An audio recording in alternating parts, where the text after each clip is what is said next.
الشيطان الرجيم بسم الله الرحمن الرحيم الحمد لله رب العالمين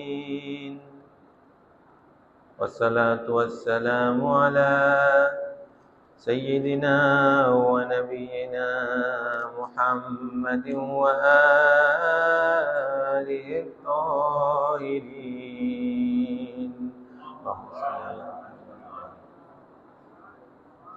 واللعنة الدائمة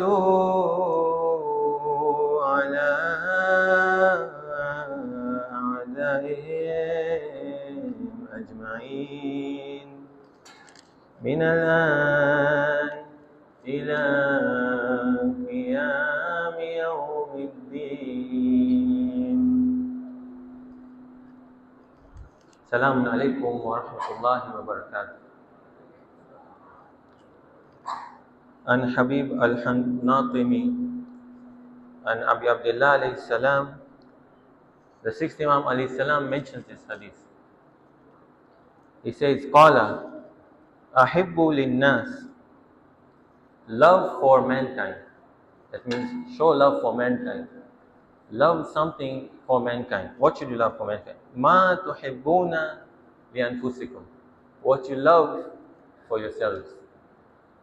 Very short hadith. It's a principle that our Imam alayhi salam mentions to us. We have other hadiths of this nature that say that you should love for your brother what you love for yourself. But this is unique. This one is now increasing the boundary of that love.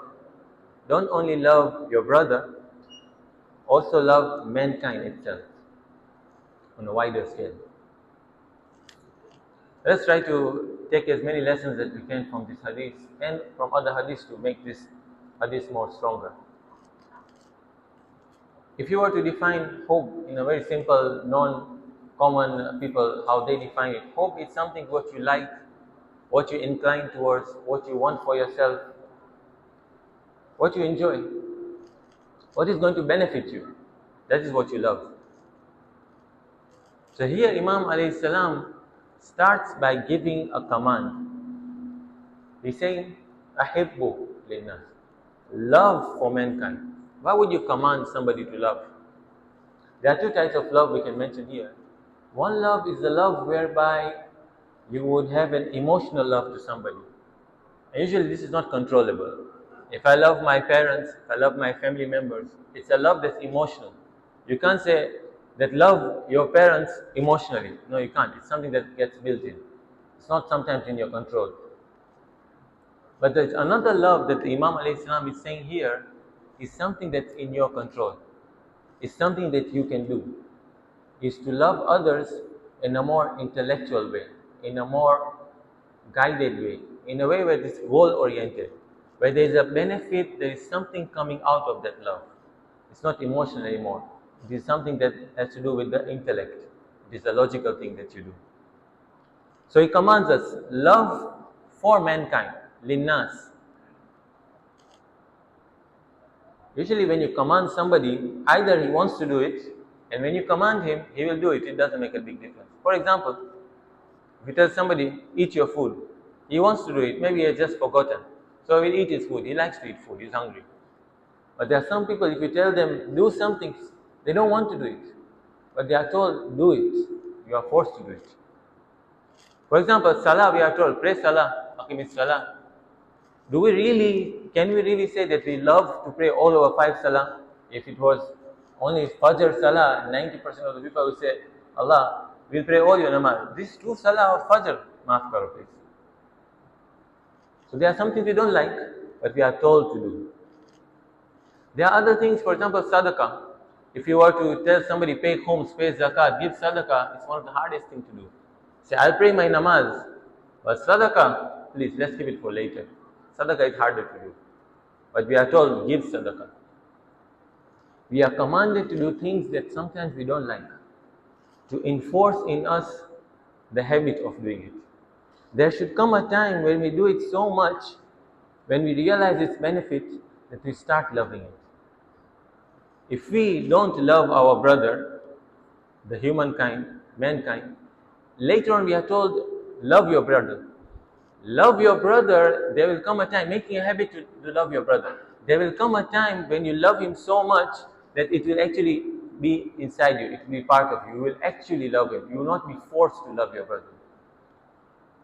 So in the beginning, anything you are told to do, you might hate it, you might not like it, you might be neutral to it, but when you do it habitually, it becomes something that is part of you, your nature.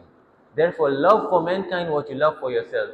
We love for ourselves many things, but can we love the same for others? No, we can't. But the Imam tells you, still do it. Develop the habit of loving for others what you love for yourself. Usually when Imam talks in our hadith, he also mentions a reason. For example, if I were to tell somebody, pray your salah, nowadays especially the youth, if you tell them, pray your salah, they will tell you, why should we pray salah? Allah doesn't need our prayers. They want a reason. You command them to do something, you should come with a reason.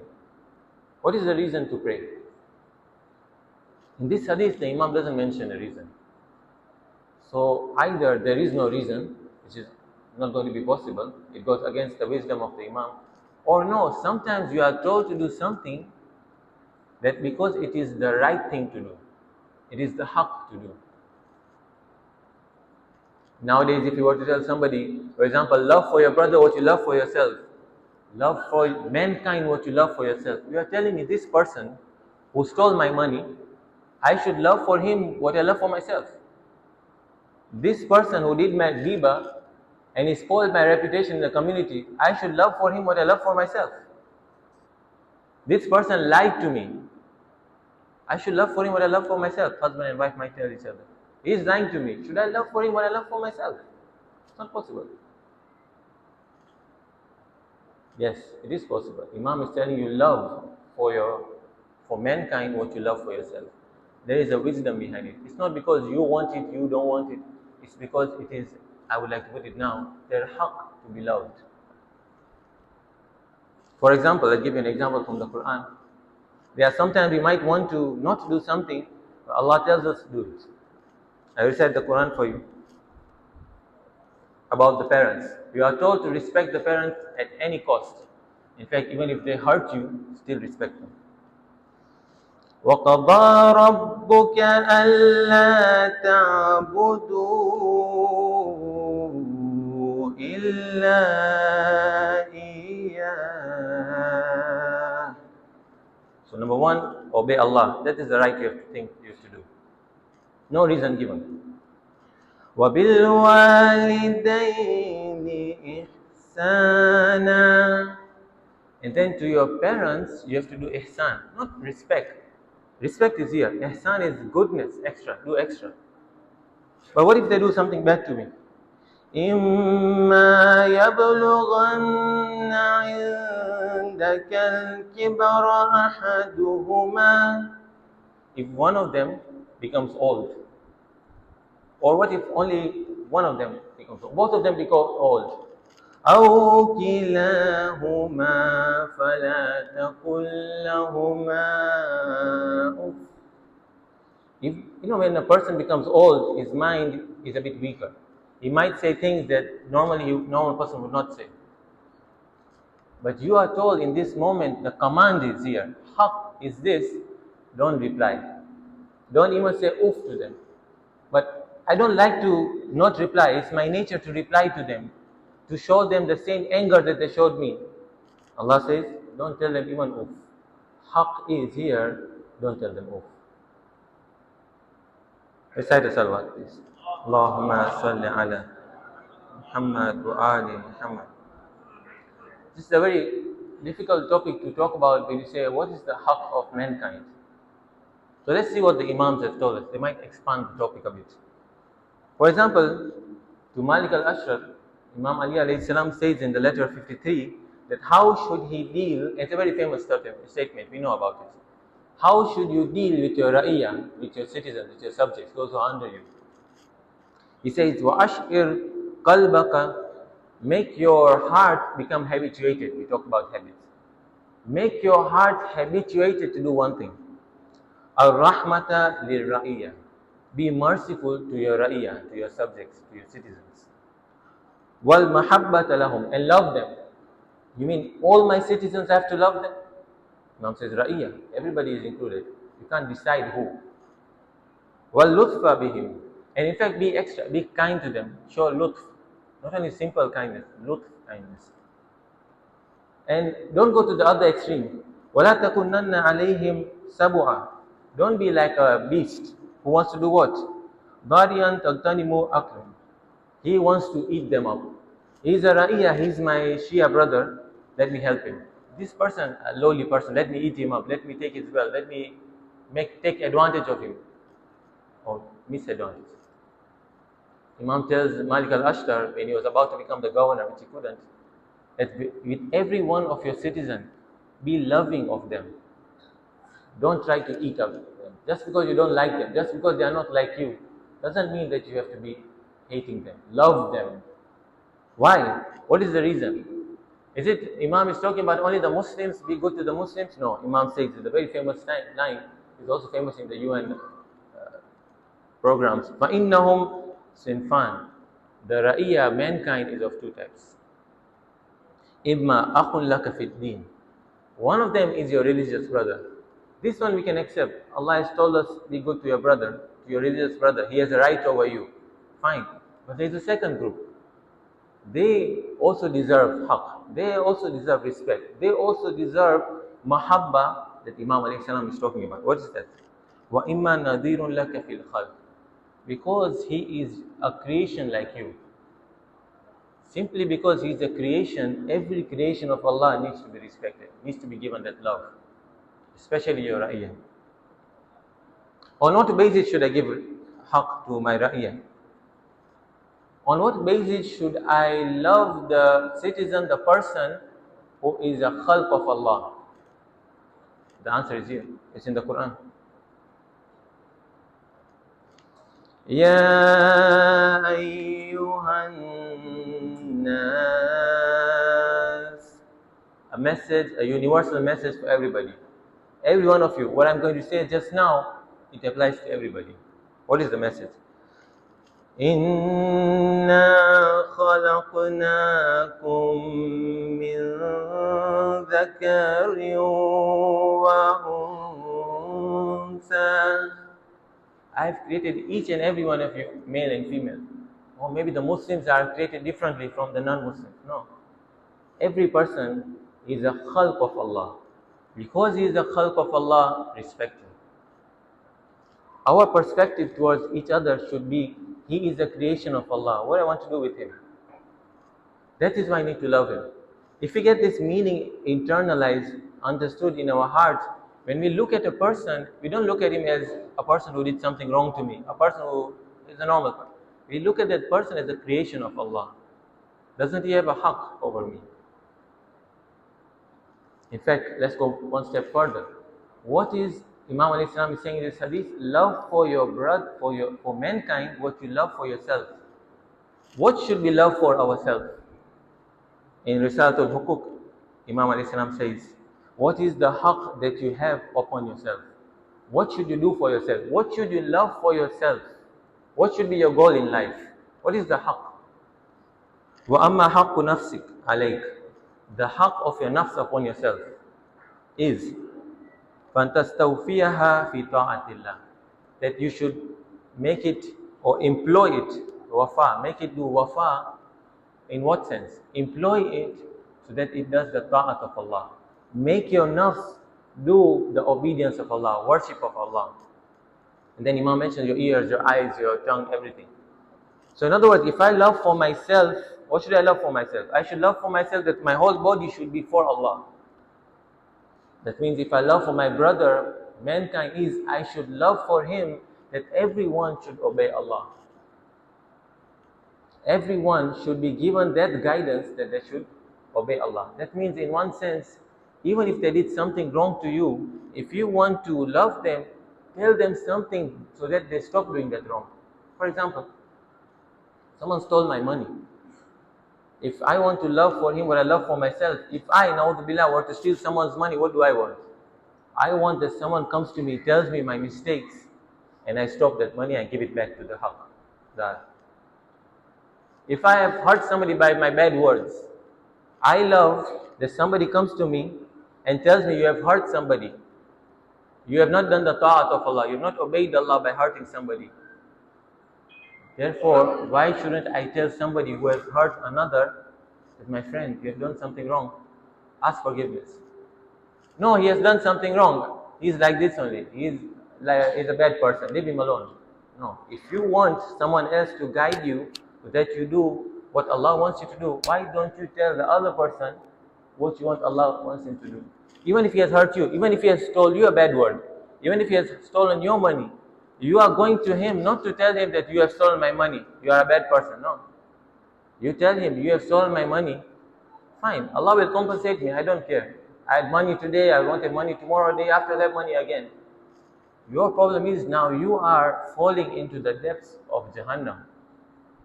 Wake up out of this slumber and obey Allah.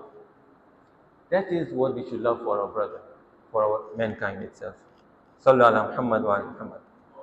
Allahumma salli ala Muhammad wa ali Muhammad. There must be a benefit in this. How can I love for somebody without having any benefit of my own? Very few people can say, I only love this person because for the sake of Allah. It says haq to be loved. Very difficult. What is the benefit in me? I don't have enough time to give one benefit, but I'll give you an example. If a person at this moment still says that I cannot love humankind, some of them are not good, are my enemies, I cannot love for them even a little bit, not even for the sake of Allah, I cannot love them. I cannot love for them. They stole my money, they stole my honor, they have taken my haqq, they have killed my children.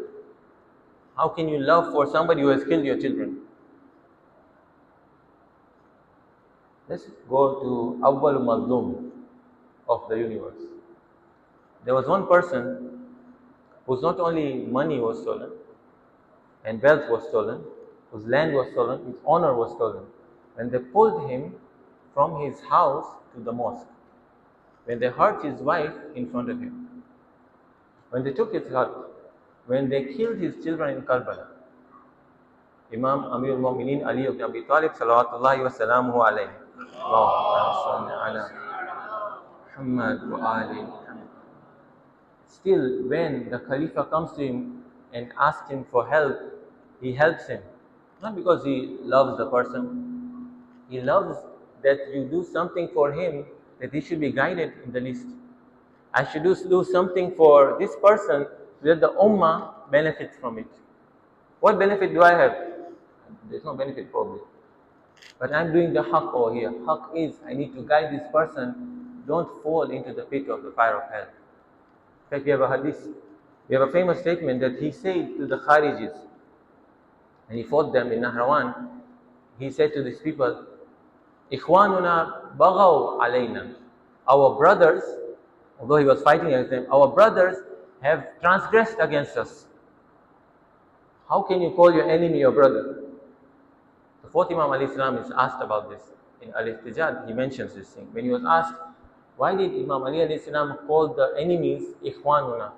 Imam alayhi salam quotes the verse, وَإِلَىٰ عَادٍ أَخَاهُمْ هُودًا. Ad, the people of Ad, they were sent a brother, Hud. Was it because, and they were destroyed, Ad. Hud was surviving, he was the prophet. How is it that Hud and Ad are called brothers? It's communal. They are one community. We have made you into Qaba'il, Shu'ub. We have made you into groups. All of this is just a plan. At the end of the day, these are people like you. These are your brothers. You don't want on the day of judgment to see them going to the fire of hell. Love them, so that they don't end up in the fire of hell. Love for them guidance so that they don't end up in the fire of hell. Even if they have hurt you. In fact, last one. This one, a scholar just mentioned this, so I'll just quote him.